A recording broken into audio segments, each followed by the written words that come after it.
Intune.training, the Steve and Adam show. And Ben. Hey, Ben. Hello. How's it going? Pretty good. How are you, sir? I am fantastic. I enjoyed our talk so much last time that I sort of forgot one of the main reasons that I wanted to talk to you. So, if it's okay, I'd sort of want to dig in a little more with PowerShell and Intune. Well, it's really got my VM spun up from the last time we talked, and it's right where we left off. So I think this is going to be a great place for us to start. That's fantastic. That's very professional of you. I appreciate the level of commitment you've got. Well, I wanted to make sure we had continuity and everything, so we are ready to go. Excellent. Okay, so this is going to be a really quick one. Everyone remembers what we went through last time. So basically, we wrote a script that was intentionally going to fail. We created logs based on start transcript that gave out our diagnostic data that we could identify exactly why the script failed. But as I said in the last, if the script attempts and fails 3 times, it's never going to run again on that machine. That's a concern. If we want that to run again, we have 2 options. The first one is kind of what I showed in the last session, where we went into Intune, we deleted the script, and we redeployed it. That's essentially giving us a clean slate, and it's going to, again, try 3 times. We know that for whatever reason the script should have worked, but for whatever reason it failed, and we want to give it another push. There's a sneaky way that we can actually go into the back end and clean this up.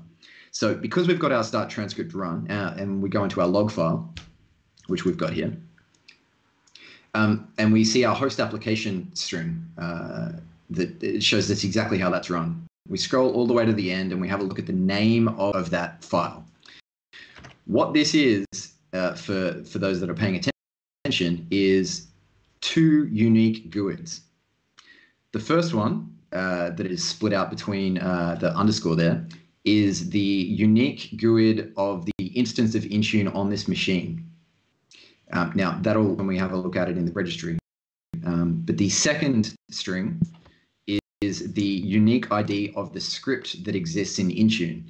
So when last week, yesterday, whenever we filmed the last one, when I was saying that every single time you create a script or a script policy in Intune, it gives itself a unique ID or a unique name. That's what I was talking about. So this ID always relates back to the script in Intune, and if we were to go through and actually look at the script contents programmatically, that would be our key identifier to find the script in the back end of Intune. All right, so what we're going to do was we're going to force that. So here, what we're going to do is open up the registry through regedit.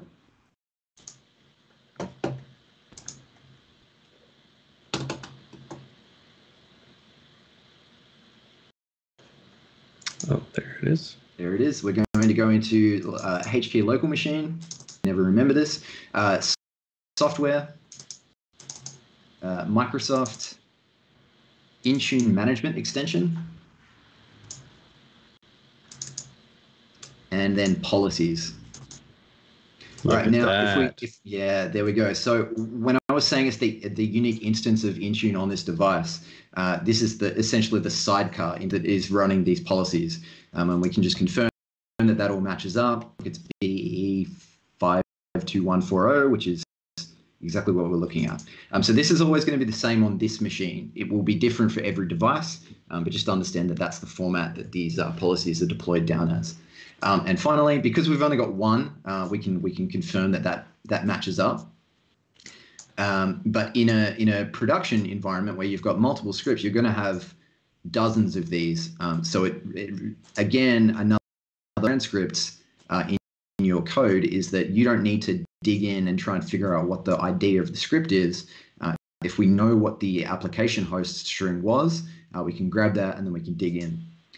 So, and before you go on to that, so I do notice that we don't have multiples here, and I would assume that's because we deleted the other scripts before we attempted to rerun the new ones?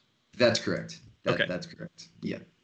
Okay, so what we can actually see in the result details is we've got the same information that was output. So this is kind of like a start transcript, but it kind of isn't as easy to. So that's why I still strongly recommend your own logging. But you can see here we actually get a little more information. We get the error output and things like that. The stuff that won't show up in your transcript if you don't specifically output it. Correct. Nice. Yeah. So this is raw output, whereas the transcript is somewhat edited and easier consuming. Yeah. So this is the red bits that you would get in the console as you debugged it. That's correct. We can also see how many times it was attempted. At this point in download count, I believe it is, we've got 1. So what that will do, again, it will increment up to 3, and then it will just never run again. So it's another good validation. You can verify how many times it's attempted, as well as all the other information that you can see here. So when it was last attempted, as well as the error code, so the exit code that bombed out. So what I'd like you to do now, if we go back to the program data folder, we'll just delete all the content.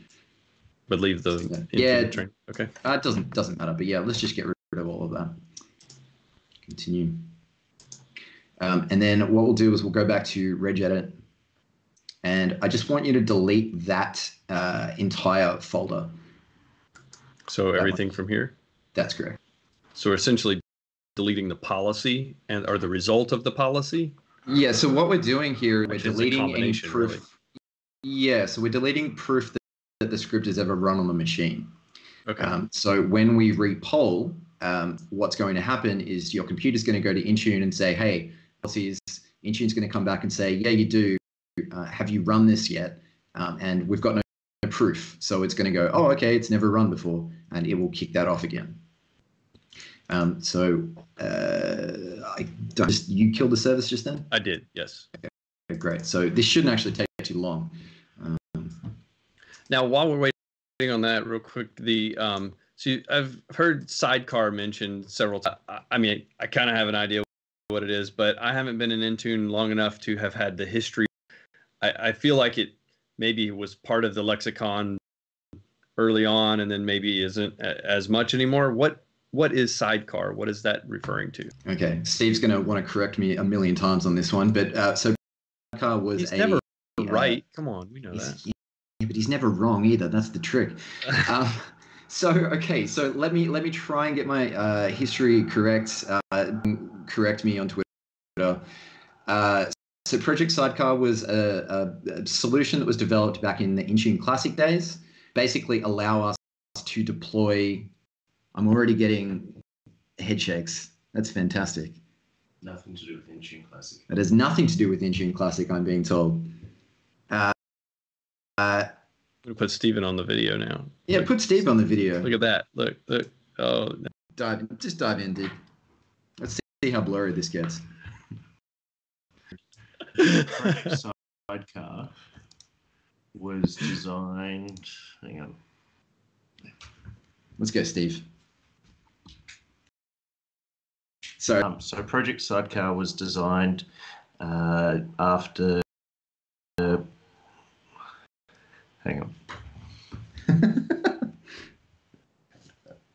This is what happened. I feel like this is one of the late night shows where they go behind the scenes and they get this. Right. Because who does that? Yeah. Exactly. So was added to allow the Win32 apps and PowerShell scripts and everything associated around that for the later builds of the current version of Intune. It's probably the easiest way to explain it. So it's go on top of what you get natively with the MDM component for Windows 10. There you go. So it was a mechanism to essentially allow us to throw down files and trigger them, essentially. So it's the terminology Sidecar is really no longer used. I actually just did some training and they name dropped it a couple of times, but I don't think it's something that they're but suffice to say, pretty much everything that you see within this policies folder in the registry comes through in that world of Sidecar. So, and just to tie this back to the looking at this from a policies perspective, I really like knowing that this exists because, so from a config manager perspective, if you've ever looked, it comes down as a policy.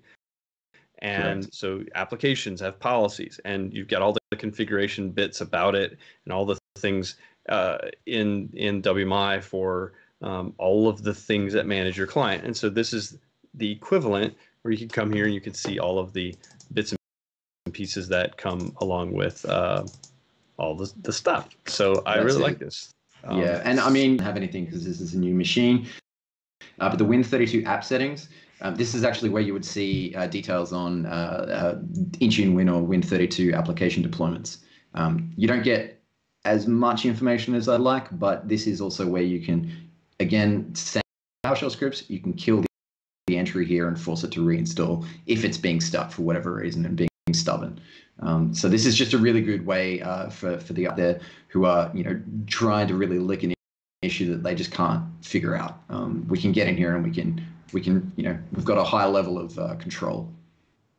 But again, we can see that that's come back, which means the scripts run again, and we're back at square one. It's obviously still failed because the code was intentionally there, but the content's there, and that entry has reappeared. And again, that's going to give us another 3 attempts of running. So hopefully your code isn't designed to fail like this one.